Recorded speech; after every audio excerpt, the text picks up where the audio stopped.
What's up? It is part 3 of the mini ATV build. It's your boy Mikeyyywill here. Make sure if you haven't already, please go ahead and hit that subscribe button.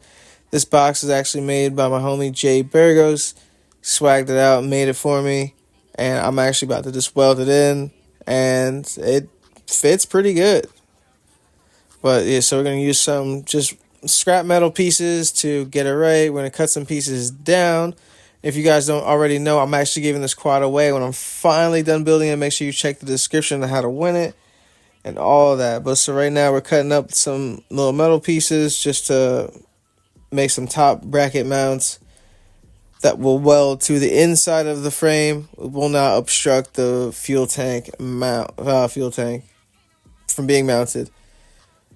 But yeah, so just grab some little scrap metal. Made sure I cleaned it up real good. Got the rust off it. Got all the gunk or whatever else was on it. Got it off. Made sure everything was good to measure up. Made sure I cleaned up everything. I prepped all the surfaces because that is a big part of this to get a solid weld.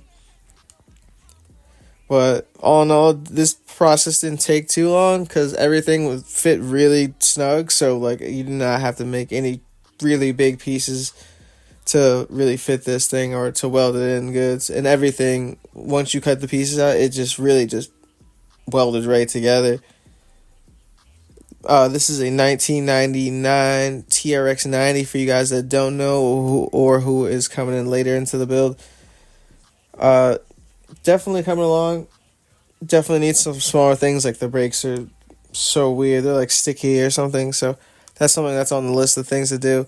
But I wanted to actually build the battery and make sure everything was working properly before I even got into the actual mechanics of this thing. And if you guys see that like leather over like apron, I guess, it's over a motor, so there's no like spatter getting shot onto the motor that's there, because I did not want to take that thing off, so I made sure to fully cover it. So, alright, now it's time to put the fuel tank back on, because the fuel tank is what helps keep the plastics solid. That is a steel case, by the way. I don't know if you guys noticed, it's steel on steel. And now it's time to move on to installing the speed controller. So you obviously can't stick a marker down there, so you just drill out some little holes, not holes, but like little divots, so you can go back and hit it with the drill normally.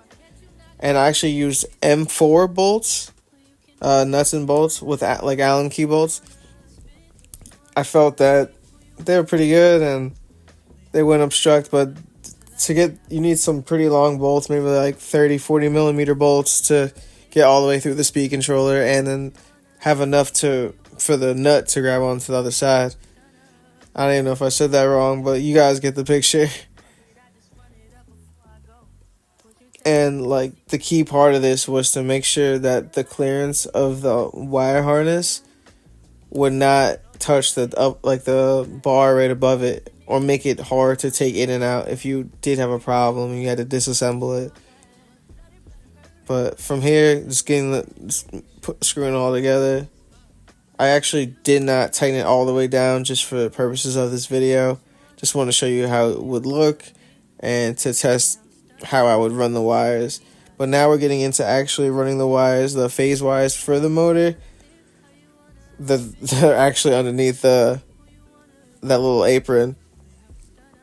But I actually had an extender because I didn't think the motor phase wires would make it, and sure enough, they did not make it. They were maybe 10 to 15 millimeters, maybe too short, and I didn't want to put that kind of stress on those wires, so I just had that. Electro and Company sent that to me a while ago. I'm finally using it now. I was using another build, but that build's on hold, and somehow got it. Everything turned out pretty good.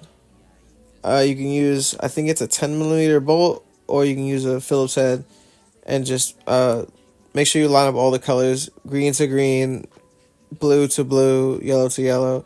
You do not want to cross it up, especially on that little block as well, because that's only rated for X amount of current, and like you reversing motor phases could damage your speed controller or worse, your motor, and cause major problems. But that's what it looks like when it's done. It came out pretty good. But yeah, I had to make sure everything was like able to fit with the harness. Had to plug in the Hall sensor so we can reduce some of the wire clutter, and that's what we're looking like. Part 3 is complete. I'm going to show you the battery build soon, and we're going to get this thing cooking. We just got to get some new parts on it, make sure everything's meant. Make sure you guys subscribe, like, and comment. We got more content coming soon. Peace.